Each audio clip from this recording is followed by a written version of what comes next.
Maneva na sema PENDREAM TV. PENDREAM TV de osia dem yopo.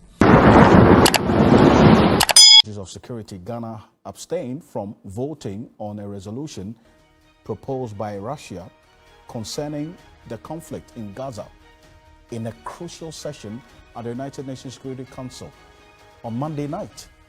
Now, the resolution put forth by Russia called for a humanitarian ceasefire, the release of hostages, aid access, and the safe evacuation of civilians in the war-torn region. That's what happened. But in this crucial session at the United Nations Security Council last night, Ghana took the position to abstain from voting on this resolution proposed by Russia concerning the conflict in Gaza. Take a look at this. The questions were asked about the specific case of our foreign policy. If you go onto the Ministry of Foreign Affairs website, the fundamental principles that guide Ghana's foreign policy are contained in the 1992 Constitution. Article 40 of the Constitution provides the broad principles underpinning the foreign policy as follows: promotion and protection of the interests of Ghana, establishment of a just and equitable international economic, political, and social order, promotion of respect for international law and treaty obligations, promotion of the settlement of international dispute through peaceful means, and then also, you see, the one there, the promotion of the settlement of international disputes through peaceful means, and adherence to the principles enshrined in the Charter and or ideals of the United Nations. Now, this resolution put forth by Russia called for a humanitarian ceasefire, the release of hostages, aid access, and the safe evacuation of civilians in the war-torn region. Now, I'm going to show you, out of the Security Council's 15 members, the Russian-led draft received 5 votes in favor. That's China, Gabon, Mozambique, Russia. We'll put that on the screen right now. And also United Arab Emirates. These are the countries that supported Russia's resolution. The countries that voted against that resolution by Russia: France, Japan, United Kingdom, and the United States of America. If you recall, sometime last week, the president was in the U.S. He indicated that Ghana supports Israel in everything that's happening. But in this Security Council's vote on the Russia draft, Ghana decided to abstain. We didn't go for or against. We toed the line of Albania, Brazil, Ecuador, Malta, and Switzerland. That's what we decided to do. Now, Professor Vladimir Chidanso is an international relations expert. He's joining us on the telephone for a conversation on this. Professor Vladimir Chidanso, thank you very much for joining us here on Ghana Tonight. Now, this was a crucial session at the UN Security Council. Now, Ghana decides that we're going to abstain from voting on the resolution proposed by Russia concerning the conflict in Gaza. I mean, I'm looking at the reasons for this resolution, but do you support the decision by Ghana to abstain from this vote? It is very, very, very disappointing. Very disappointing, because the pillars of our foreign policy enjoin us to be more proactive in international politics.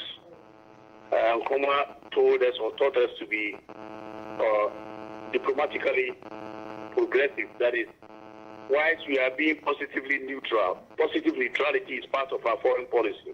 And in that positiveness, he meant taking charge of those issues that fall within our purview.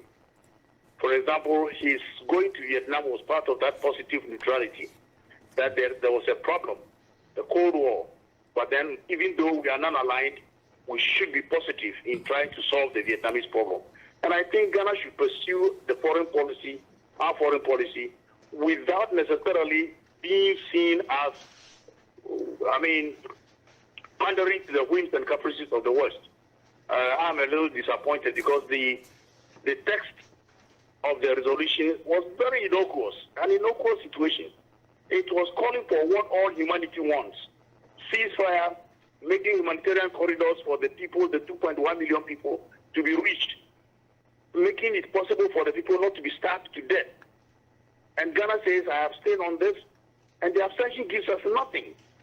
It doesn't inure to the benefit of Ghana or to the U.S. or to Israel in any way.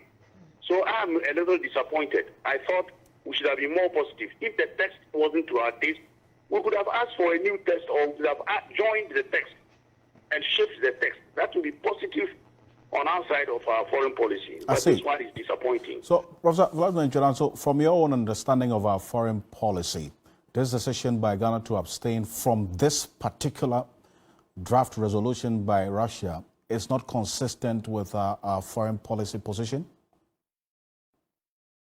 I do not think so. Public policy is now, foreign policy is now public policy. At the point that we are on the political dispensation, everybody knows that we are a very democratic country, strong within Africa and West Africa.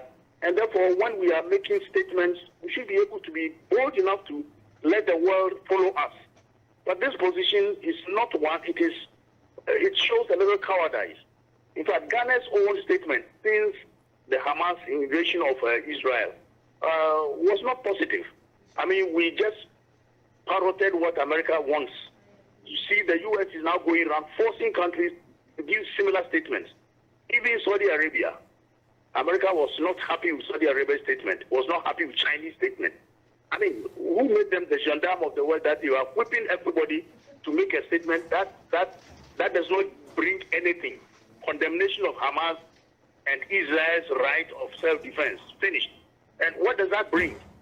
The problem didn't start today. And if we really want a foreign policy that will help solve the problem, we must go for it. In 2014, 51 days of war. And look at what the Palestinians suffered. Now, occupation and oppression of the Palestinian people in their own homeland. And nobody is talking about that. Now Hamas reacts, and then they are devilish. But then we need some statements that will solve the problem. And that is what this statement is trying to do. The statement was just in the interim. What should we do within the confines of what is happening now? And that's what the statement sought to do. And to abstain or vote against it, for me, I don't know. I'm disappointed, honestly speaking. Professor Vladimir Nchudan, so what is Ghana's foreign policy position? I read the Constitution before I engaged you tonight. What the Constitution says, what is on the Foreign Affairs Ministry's website. But there's been a lot of inconsistency, at least, over the past 3-4 years on the position that we take when anything happens on the international front. So what is the foreign policy position of Ghana? Well, let me educate all of us on this issue. We go for Guantanamo Bay prisoners and that kind of thing. I see that is so important to us. We do X, Y, Z, trying to pander to the whims of some big power. Ghana's foreign policy is pivoted on 4 main pillars. 4 main pillars. Number 1 is Pan-Africanism, that we will go with anything that inures to the benefit of Africa, Pan-Africanism, and including African unity. Number 2 is good neighborliness, that all countries are our neighbors, so we ensure that our relationship with them brings about some kind of good neighborliness. The third one is non-alignment. We don't want to align ourselves to the east or to the west. Non-alignment is not dead as such, and that is one of the pillars of Ghana's foreign policy. Then our final pillar is multilateralism. Multilateralism means we will hate unilateralism. For example, America going to Iraq, we will condemn it because it's unilateralism. Multilateralism means belonging to multilateral organizations and going by what the multilateral organizations say. For example, the UN, if it is going left, we'll go left with it, right, we'll go right with it. And in this case, Guterres last week mentioned the same thing. Let us have humanitarian corridors. Can we have ceasefire? Can we open up this and give them light, give them water? And so why was Ghana running away from one of the pillars of our foreign policy? That is multilateralism. In fact, the text veers more towards multilateralism than because it is coming from Russia. So these are the pillars of our foreign policy. Well, thank you, Professor Vladimir Nchudan. So appreciate your time. Thank you so much for joining us here on Ghana Tonight. But a 33-year-old Abigail Ejay, a Ghanaian who lives in Tel Aviv, several kilometers from the border towns where the strikes are being felt directly, remains impacted by the situation. We touched base with her earlier. She shared her experience living in Tel Aviv with all these airstrikes going on? In Ghana, we haven't seen things like this before. Actually, I haven't, ever since I was born. So when I found myself in something like this, I was nervous, and then I wasn't afraid though that I'm going to die or something like that, because this is not the first time it happens here. We had encountered I think I've encountered like 3 or 4 times before, but it wasn't like this. This is really, really serious. Even during this afternoon, it happened. There was a lot of bombs in Tel Aviv, and then we have to run to the shelter, and then it's like, yeah, it's scary, but not that scary. Sorry, not that scary. Yeah, that's all I can say. It's a bit scary, but not that scary. If you are in Israel or in Tel Aviv, you're a little bit safe, because all the places we have shelter in each place that you be, whether it's your workplace or let's say your home. You understand? And there's something that is taking the bombs upwards.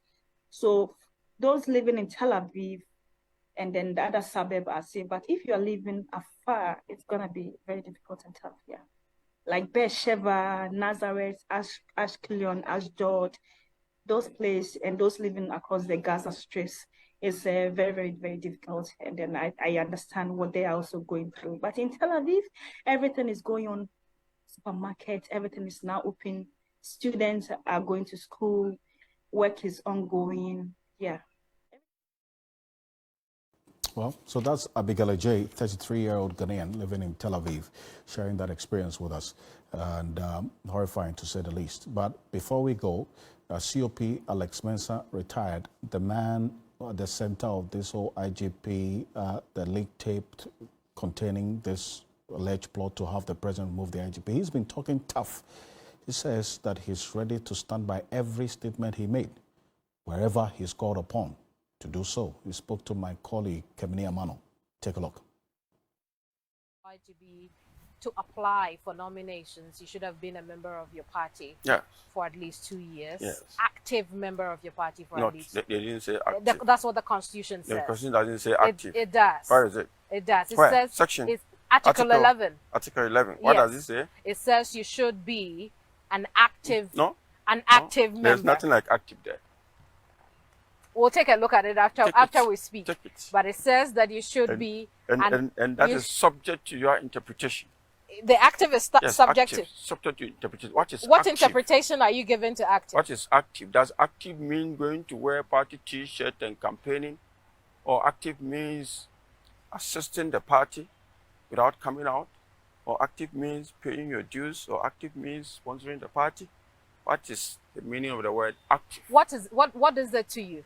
What does it mean to you? My interpretation is that you need to be a member and do what you think you can do to help the party. That's it. You don't need to come out and campaigning and standing on, no. Wearing party T-shirts and then singing and campaigning and dancing. What were you doing to help the party that makes you think you're an active member? For that, I cannot say it here. Why not? No, I won't. Why not? Your constituents will want to hear. My constituency, I will speak to them when I get to them. Your constituents are watching. Yes, they are watching, but they know I've spoken to them already, and I will speak to them when I get to them. So, the other things that you should have, apart from being an active member of the party, is to be in good standing. In good standing, yes. Good standing, which includes that you should have paid your dues consistently standing. for. So while you were an officer, you were paying your dues to the party? Yes. And you still don't see any conflict of interest situation with that? No. Where is the conflict of interest? There's no conflict of interest. You didn't think that it perhaps put you in a situation where you would look like a partisan officer? No. It's also showing. It was in not my showing. Work. I see. It wasn't showing in my work. No. I see. I was working professionally. Okay. So nothing was showing in my work. I see. So then, while you were nursing the dreams, the only thing that stopped you from applying to be nominated was because you were a police officer Yes. and you needed to be out of office before then. Exactly. Because for you, there is no conflict of interest. No, there's not. I don't see it. I see. I don't see it because we have police officers who resigned 2 weeks and they went and competed as MPs. So your case shouldn't be different. Friend. But maybe Some even resigned even 2 days. But maybe that's an indication of a bigger problem within the service. The fact that we may be having partisan police officers sitting there in the context of neutrality. When I joined the service, 92, and I passed out in 93, and I was posted to the police headquarters. There was an office occupied by a group of people who were NDC people. What was the name? You know, they have this a group, and they had an office over there. Well, so that's COP Alex Spencer, retired. In that interview with my colleague Kemini Amano. You'll find more of it on 3news.com. Make some time and visit 3news.com. On behalf of the rest of the team, I want to say thank you so much for joining us here on Ghana Tonight. It leads us to our next conversation. Thank you very much for joining us. And then also that bit of you being a member of the Public Accounts Committee of Parliament, the accountability question that you're going to be asking on behalf of the Ghanaian people about this National Cathedral and matters arising in the wake of these 2 members of the Board of Trustees resigning. Thank you. Nelson Roxon Dafiamepo is Member of Parliament for the South Dike constituency. That area has also been affected by the spillage of the excess water from their Konsombo Dam. That leads us to our next conversation. Coming up next here on Ghana Tonight, at least 26,000 people have been displaced along the lower Volta Basin as officials continue to take stock of the extent of havoc and devastation caused by the Akonsombo and Bone Dams spillage. Now, spilling of the excess water from the 2 dams by the Volta River Authority has disrupted economic activity, and we're going to show that on the screen right now, the stripped communities of their livelihoods and left many people in need of emergency help in food, water, and healthcare. And this community, what you're seeing on the screen is the Mepe community.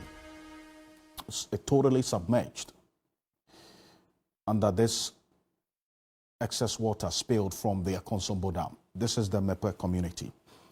This is the daytime videos of the Mepe community. Now, let's take you into the nightlife, because that also has presented a set of challenges for the people who have been affected by the spillage of this excess water from their Konsombo Dam. Total, we understand 26,000 people have been affected and displaced. The Navy has rescued 8,000, and the Health Directorate there has also accounted for 12,000 people who have some health-related issues that have reported to the various health facilities there. In the Mepe community, let's cross over live there right now. Let's give you the nightlife in Mepe and how the people who have been displaced in the Mepe community are living. Take a look at this. This is courtesy a reporter, John Bixson, a local journalist in the area. This is what's happening right now, how the people in Mepe who have been displaced by the floods are living. This is the nightlife. And the concern by the people is that they have been exposed to mosquito bites, and then also others were attacked by reptiles as well, specifically snakes. And the classrooms of the schools, tent shelters are cramped, and families find themselves sharing small spaces with several other displaced individuals. Now, that's what's happening there right now. That's how they're sleeping.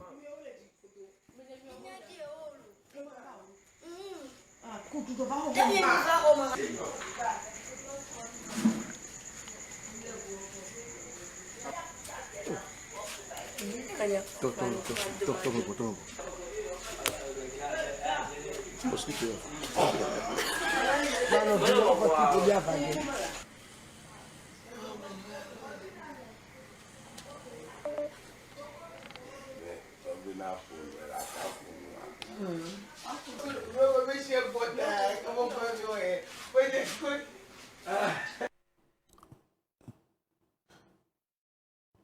that's what's happening now in the Mepa community, and this is a classroom where some of the displaced persons have been sent there as a shelter for them. And the unfortunate situation there is how a number of families have all been put together. And that's what you saw on the screen there. A very, very worrying situation, to say the least. Richard Kumado is a security analyst. Join us on Zoom. I thank you, Mr. Kumado, for your time here on Ghana Tonight. There's been calls, and you had the Honourable Member of Parliament for the South Dike constituency making that call for a state of emergency to be declared in these areas that have been affected by the flooding. Is it a call that you would support, considering the situation that they are faced with? Definitely, it's long overdue. And I think with the capacity of the military, they will be able to do a good job.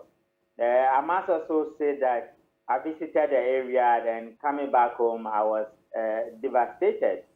It is time for we as country to have a second look at our national disaster management approach in this country.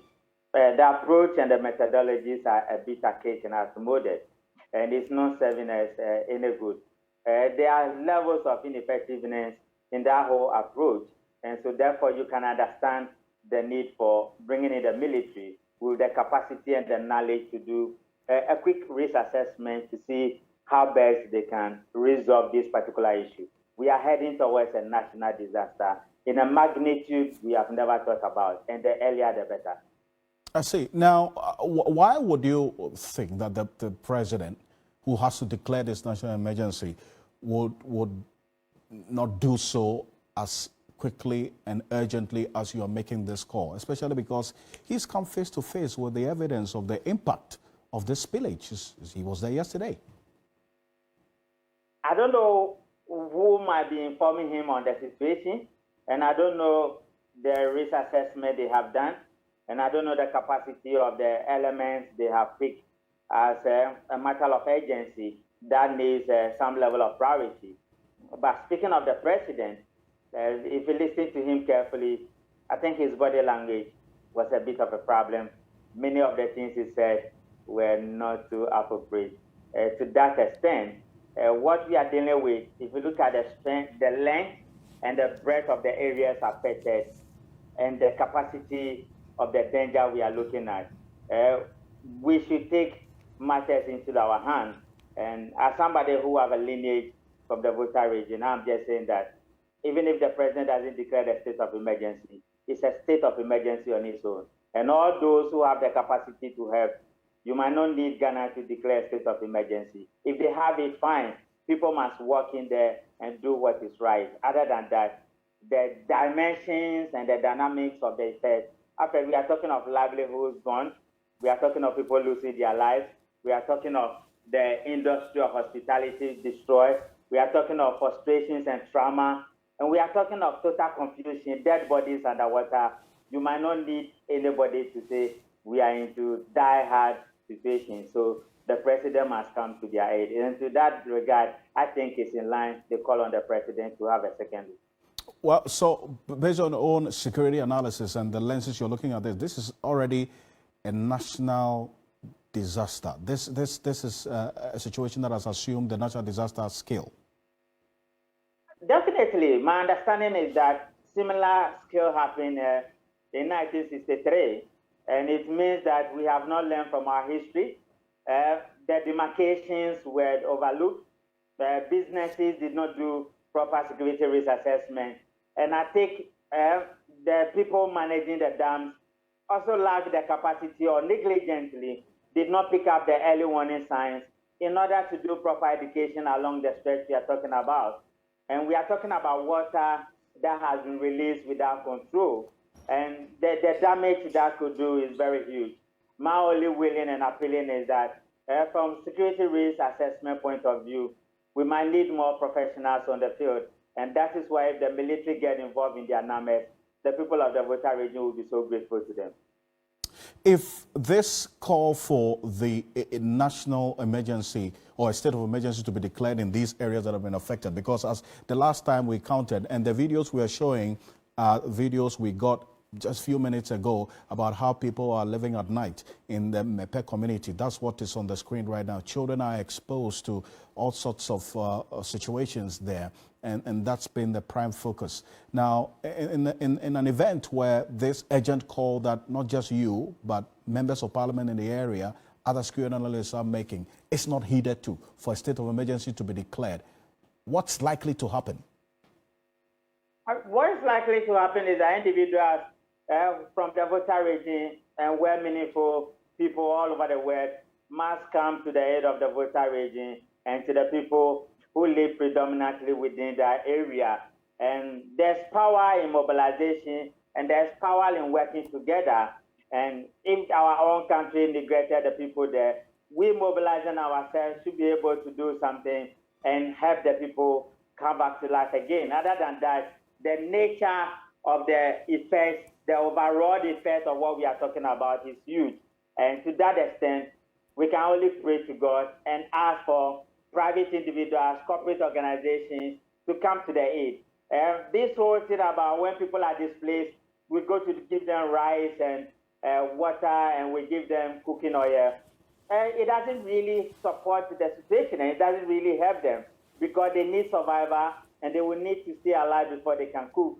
And everybody who has the capacity to help the people in these dire moments will be willing and accepting those gifts and send it to the people in the voter region.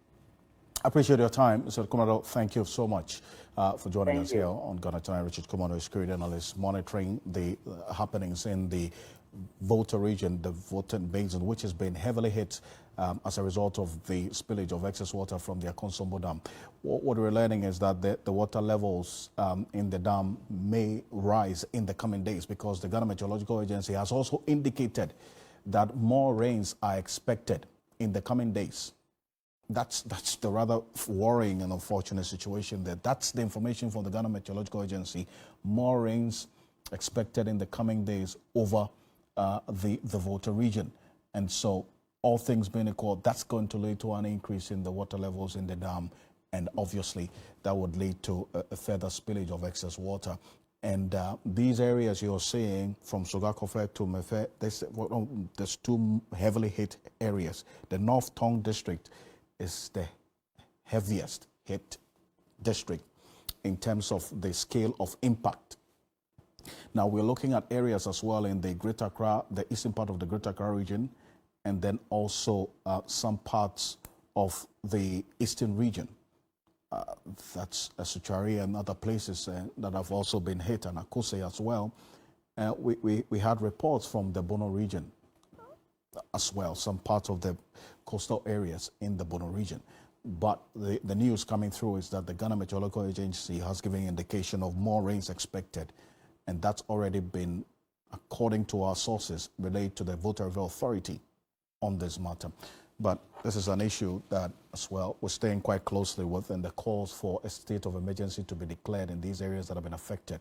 This is Ghana Tonight. Coming up next, still on issue. A public health alert has been issued due to ravaging water sweeping homes, submerging houses, cutting roads, and turning some communities into ghost towns. The Volta River Authority, managers of the Akosombo and Kpong dams, are racing to save the dam from possible collapse. The calls are desperate, and an all-hands-on-deck relief effort has been activated. When about 200,000 people's lives are in peril, we ought to see corporate Ghana come up with a more realistic approach to try to help. I'm not saying they haven't helped in the past.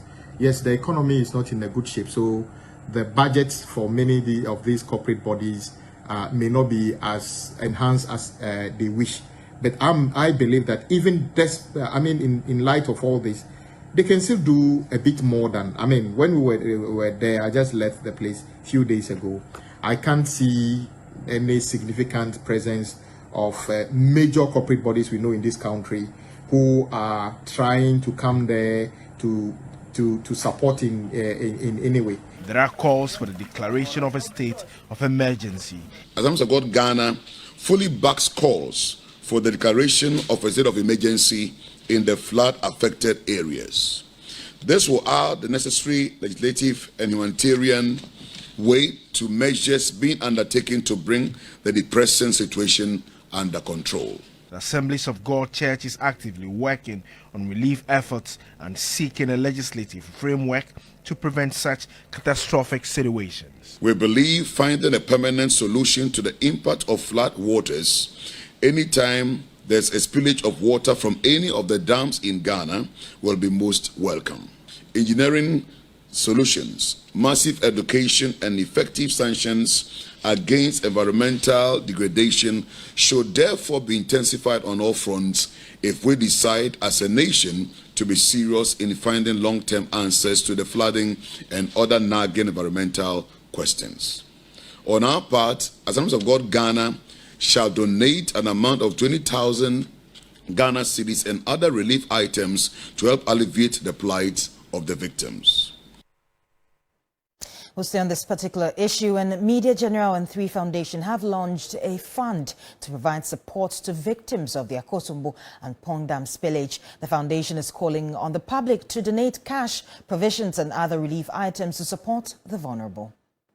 3 Foundation is a sustainability and corporate social responsibility management structure for Media General, with a commitment to enriching lives and empowering Ghanaians with interventions in health, education and community development. Head of 3 Foundation, Gillian Heathcote, says the creation of the fund has become necessary to provide a platform for others to reach out to the vulnerable. 3 Foundation and Media General are saying that for those of us out there who can contribute building materials, food, medicines, we understand that the hospital had to shut down because of the situation, and we can imagine what the hospital will be going through. The textile industries, people have lost their entire clothing. She has appealed to the public to support the worthy cause. For people who have their own widow's mites and they want to give donations, they can do so through 3 Foundation official account, which is 059-743-3110. We have a merchant number, which is 120494, under the merchant name 3 Foundation. And for persons who would want to make some further inquiries about our dam spillage relief fund, they can call 0243-126-282 to reach the corporate communication department of Media General, and we'll be too happy to direct them as to what to do. The spillage has displaced thousands, with women and children most affected. Now, still on the floods, the Ghana Tourism Authority has expressed regret over the flooding that has inundated the premises of several hotels in various regions across the country following the spillage of the Akosombo and Pond dams. A deputy CEO of the authority, Eko Samsing, has assured that his organization is taking everything possible, their measures to assist affected businesses in their recovery from the impact of the flooding. It's unfortunate. It's something that we have not envisaged.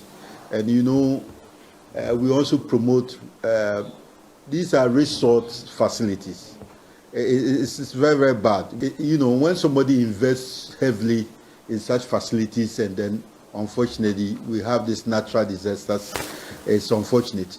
We have actually asked our regional offices to contact them as soon as possible to see what we can do, you know, to assist them. But certainly our heart is with them.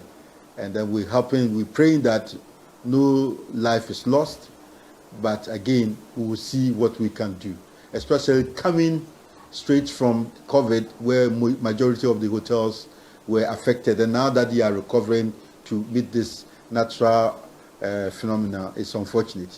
But certainly we will do whatever is now means to ensure that they can be on their feet again.